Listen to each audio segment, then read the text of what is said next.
Hey guys, Mike Perlman here for Techno Buffalo, and this is my review of the GoPro HD Hero 2 and the Contour Plus. Let's start your engine.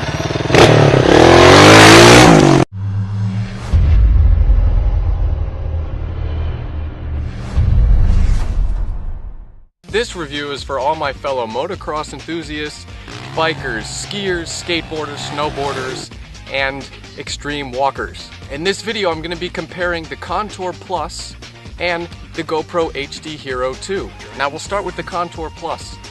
This is listed at $500. It's Contour's top-of-the-line camera. The Contour Plus features GPS for tracking, and it also has Bluetooth connectivity. The Contour Plus shoots 1080p 30 frames per second and even shoots 720p 60 frames per second. Like the Contour Plus, the GoPro HD Hero 2 has 1080p 30 frames per second video recording, but it also offers standard definition video recording. There's also 720p 60 frames per second, so the high definition shooting modes are basically the same on the Contour and the HD Hero 2. Now Contour offers the roam and the GPS. The GPS is priced at $300 while the roam is $199. Now it's important to note that all three versions of the Contour have the same imaging sensor and record at the same formats. Now the main difference between these models comes down to design.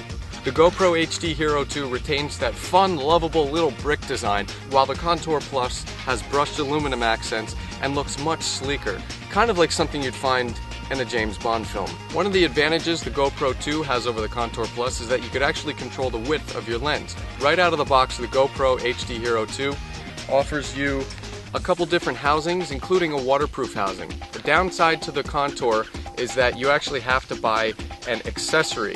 You have to buy a $50 waterproof housing for this camera. Now, while I admire the fact that the Contour Plus has a mic jack, I will let you know that it's proprietary, and that the GoPro HD Hero 2 has a full-size 3.5mm audio jack. So that is definitely something to consider. Now it's time to lace up the skates and head towards the pond for the durability test.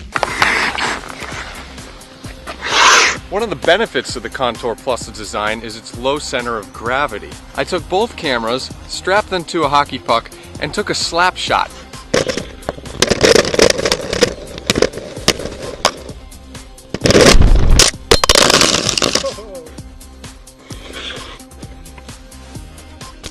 Still recording.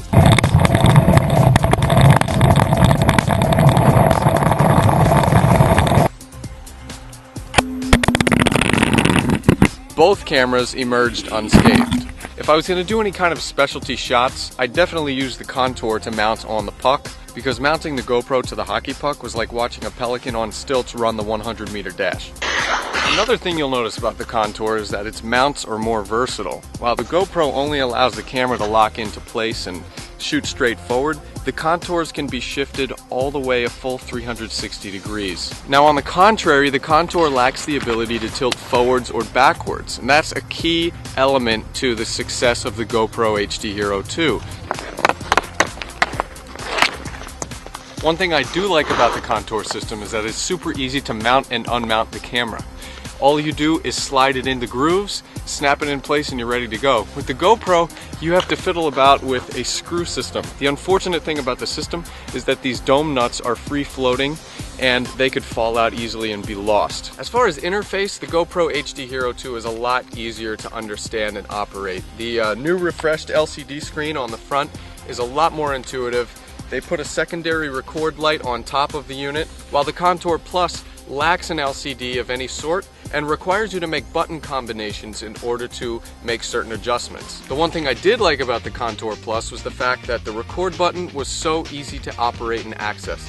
All I had to do was flip the switch and we were rolling and ready to go. With the GoPro, you have to press these little buttons, and sometimes they could be a pain in the keister. Another thing worth mentioning about the mounting system is the fact that while I was shooting this video, I accidentally tipped my helmet over, the Contour landed on the ground, and this mounting bracket broke right off. So that's something to put under your hat. Now, even though both cameras don't offer any sort of LCD monitor so you can see what you're filming right out of the box, the GoPro HD Hero 2 has the backpack LCD, which is bought as an additional accessory and just plugs right into the back of the camera. There, the camera actually gives you a menu system. You can see what you're filming exactly, and the backpack comes with a larger housing to accommodate it. On the contrary, the Contour Plus has a pretty nifty system. If you download the Contour application, you can hook up the Contour via Bluetooth, and you could use your smartphone to view what your camera is viewing. Now that is pretty dang cool. And now it's the moment you've all been waiting for: image quality. HD Hero 2 or Contour Plus? I'll give it to you right now. HD Hero 2. The sharpness and detail was superior, and the auto white balance performance trumped the Contour Plus. I found the Contour Plus warmer and softer. Overall, I had a better experience with the HD Hero 2 when it came to image quality, and that's the bottom line. So now it's time for my final answer. While the Contour Plus has a lot of nifty features, I have to go with the HD Hero 2. Number 1 for its image quality, number 2 for its mounting system. I also love the fact that the HD Hero 2 is pretty much ready to go right out of the box, while the Contour Plus, if you're going to do any water sports, you're going to need to buy the additional waterproof housing. I think the HD Hero 2 is the winner in this department. For the full review, including all the samples and fun action you can handle, go to technobuffalo.com. In the meantime, I've still got a little dirt biking to do.